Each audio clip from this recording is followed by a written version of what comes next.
CEO sat frozen in the chair, the letter trembling slightly in his hand, the city lights flickering outside his window like tiny warnings that he could not understand, and yet he felt the weight of her words pressing down on him, heavier than any boardroom decision, heavier than any scandal he had faced in his lifetime. And as he tried to gather his thoughts, the memory of her small face flashed in his mind. The way she had smiled without pretense, the way her hands had clutched at his suit jacket as if she had known all along that he held more than money. She had held a secret that he had failed to see, and now the letter demanded that he acknowledge it. Arose slowly, the leather of his chair groaning under the movement, and the letter remained clutched like a lifeline. He walked to the window and stared down at the streets below, the cars moving like ants, and for a moment he envied their simplicity. He envied the way they did not carry the weight of choices that could destroy lives, and yet the letter was in his hands and her words whispered through the empty room, telling him that there was no escape, that he had been chosen to fulfill something far greater than contracts and profits. And a single word echoed in his mind: impossible, and yet he knew it was real. The phone on his desk vibrated briefly and he ignored it because the voice on the other end would not understand. Not like she had understood. She had seen through the empire he had built into the heart of the man who had hidden behind power and luxury. And as he turned back to the desk, he noticed a shadow moving across the floor, a shadow that had not been there before, and for a split second he thought he imagined it. But then the air shifted, and he felt a presence in the room that made the hairs on his neck rise a chill that was not from the night outside. A presence that seemed to come from the letter itself, and it whispered a warning that he could not hear, yet knew was there. He opened the letter again and read her words aloud in a whisper, almost a prayer, almost a confession. And as the syllables left his lips, he felt the room close in around him, the walls narrowing, the ceiling lowering, the lights dimming, as if the building itself was responding to the weight of her request, and the final wish that had seemed so innocent on paper now throbbed like a living thing, a heartbeat that demanded action, that demanded he leave everything he knew and follow a path he had never imagined. And as he folded the letter slowly, his hand brushed against a small envelope he had not noticed before. It was tucked beneath the first one, and the handwriting was different. A harsher script that sent a shiver through him because it was not her voice. It was a warning.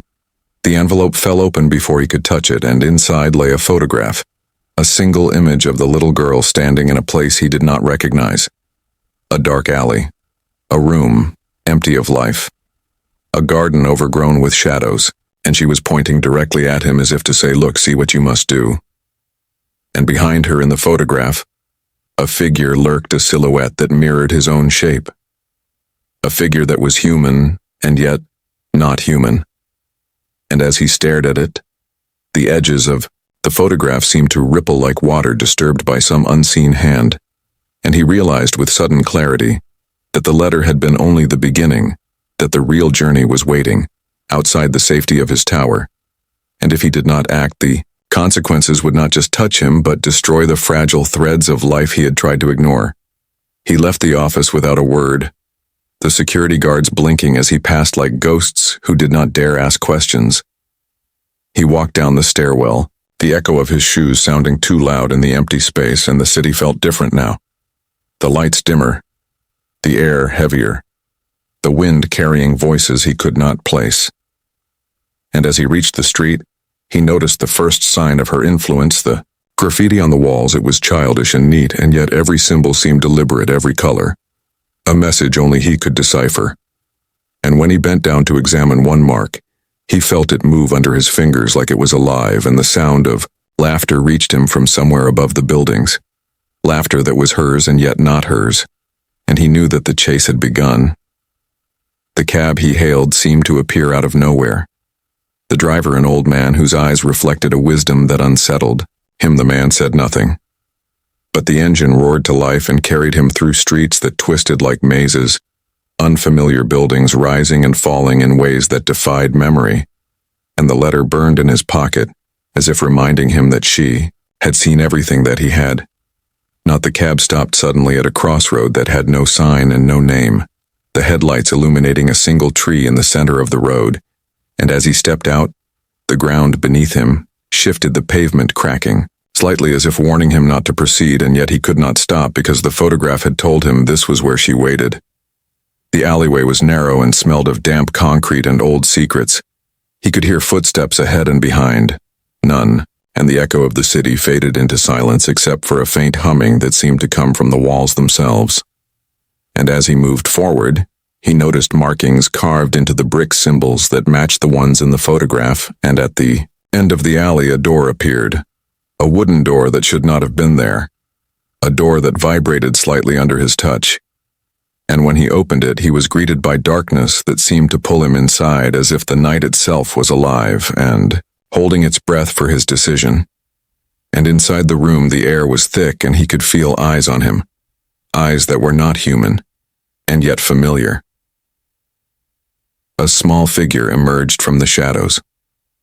The little girl standing in a pool of dim light. Her eyes, bright against the darkness, and her smile that had once been innocent, now carried the weight of knowledge far beyond her years. And she held something in her hands, a box, simple in appearance yet trembling, like it contained the world itself, and, when she spoke, her voice was soft and firm at the same time. Please take this and know what must happen next, and he realized the final wish was more than a request. It was a challenge, a test of everything he thought he understood about life and control. And as he reached for the box, the ground beneath them shivered, a low growl rising from the walls themselves, and he knew that stepping back was no longer an option, and stepping forward meant stepping into a world that he could never return. From the box opened to reveal a series of objects, each representing a choice he had never imagined: a key, a feather, a small vial of dark liquid, a photograph torn into pieces, and a note that read, "Follow the path you fear the most." And he felt the weight of responsibility crush him, because choosing any one of them would unravel something he could not predict. And the room seemed to pulse with the heartbeat of the city itself, the shadows stretching and twisting as if alive, and the little girl waited silently, watching his every move, and as he lifted the key he felt the air thicken, the walls pulse, and a whisper so close to his ear it made his skin crawl. It said, "You cannot turn back now." The key in his hand felt impossibly heavy, like it contained the weight of all decisions he had ever ignored. And as he stepped forward, the shadows shifted, creating corridors that should not have existed, stairs that led nowhere, and windows opening to places he had never seen before. And the little girl followed silently, as if guiding him. And yet every step forward made him question whether he was walking toward her final wish, or into a trap designed by forces beyond understanding. And when he reached the center of the labyrinth, a mirror appeared, the surface dark and oily, and his reflection twisted into something unfamiliar, and it whispered, "Your world is ending." The vial trembled in his pocket. He could feel the liquid reacting to his pulse, and the feather in the box quivered, like it wanted him to choose it.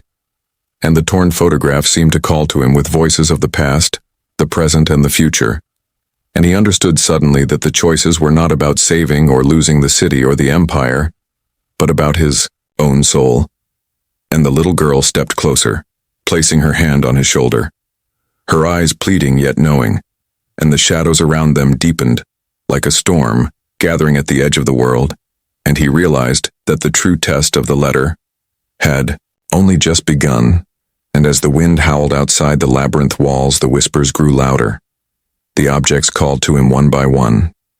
The key, the feather, the vial, the torn photograph, each representing a path that would change everything. And he knew that choosing any would ignite a chain of events he could not control.